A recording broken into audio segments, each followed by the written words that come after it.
ગુજરાતમાં સતત વધી રહ્યો છે નબીરાઓનો આતંક। ગાંધીનગર બાદ હવે અમદાવાદમાં નબીરાઓ બેફામ બની ગયા છે।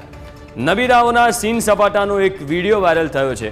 આ નબીરાઓને કાયદાઓનું કોઈ ભાન બી નથી અને કોઈ બીક બી નથી અને કારમાં નંબર પ્લેટ પણ નથી। આ નબીરાઓ સામે પોલીસ પણ લાચાર હોય એવી અત્યારે સ્થિતિ જોવા મળી રહી છે। પોલીસ કાફલા પાસેથી નબીરાઓ નીકળ્યા પણ પોલીસે કંઈ ના કર્યું। 2 દિવસ પહેલાં જ ગાંધીનગરના ગિફ્ટ સિટી રોડ ઉપર નબીરાઓની રેસનો વિડીયો વાયરલ થયો હતો, જેમાં નબીરાઓએ ઓવર સ્પીડિંગથી કાર ચલાવી હતી અને 190 કિલોમીટર પ્રતિ કલાકથી વધુની સ્પીડ હોવાનું પણ જાણવા મળ્યું હતું। હવે અમદાવાદમાં આ નબીરાઓનો વિડીયો વાયરલ થઈ રહ્યો છે। તો વધુ વિગતો સાથે સંવાદદાતા જયેશ જોડાઈ ગયા છે। જયેશ, ગાંધીનગર બાદ હવે અમદાવાદમાં આ નબીરાઓ બેફામ બની ગયા છે। બાજુમાં એમણે વિડીયો ઉતાર્યો અને વિડીયોમાં પોલીસ પણ દેખાઈ રહી છે। એવું લાગી રહ્યું છે કે પોલીસે પણ કોઈ કાર્યવાહી ના કરી હોય। અત્યારે લેટેસ્ટ અપડેટ શું છે? આ નબીરાઓની ઓળખ થઈ, એમની સામે કોઈ કાર્યવાહી કરાઈ કે નહીં?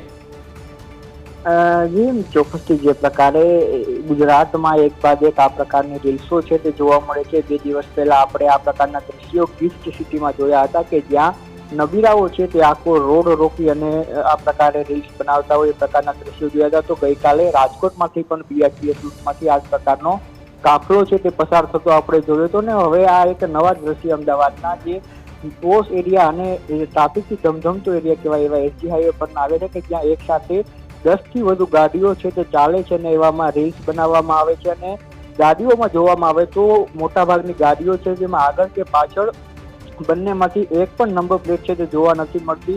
ત્યારે અને રોડ છે તે જામ કરી અને ફરતા હોય એ પ્રકારે આ રીલ્સ છે તે બનાવવામાં આવી છે અને તે ઇન્સ્ટાગ્રામમાં છે તે આઈ એમ મનીષ ગોસ્વામી યુઝરનેમમાંથી મૂકવામાં આવી હતી। જે આઈડી અત્યારે હવે જોવા નથી મળી રહ્યું, કાં તો એ ડિલીટ થઈ છે અથવા તેનું યુઝરનેમ છે તે બદલાવવામાં આવ્યું છે। પોલીસના ધ્યાન પર આ સમગ્ર વિડીયો આવ્યો છે અને પોલીસ પણ અત્યારે તપાસ કરી રહી છે। પરંતુ જે સૌથી મહત્વનો સવાલ છે કે જે ટ્રાફિક નિયમનની જેની જવાબદારી છે એવા લોકો પાસેથી આ કાફલો પસાર થાય છે અને એ લોકો બેસી રહે છે એવામાં ટીઆરબી જવાન છે તે પણ આ વિડીયોમાં દેખાય છે કે જ્યારે કારનો કાફલો પસાર થાય છે ત્યારે ટીઆરબી જવાનો જે સર્કલ છે ત્યાં આરામથી બેસી રહેલા છે જોવા મળે છે। તો એક પ્રકારે કર્ણાવતી ક્લબની નજીકમાં જ્યારે આ કાફલો પસાર થાય છે ત્યારે ત્યાં રહેલા ટ્રાફિક જવાનો, પોલીસ કર્મચારીઓ હોય કે પછી ટીઆરબીના જવાનો હોય એ ક્યાંક ને ક્યાંક આ વિડીયો અને આ કાફલો નીકળે છે તેની વાહવાહી કરતા હોય એ પ્રકારે હાથ ઊંચા કરી અને મનોરંજન કરતા હોય એ પ્રકારના દ્રશ્યો પણ જોવા મળી રહ્યા છે। ત્યારે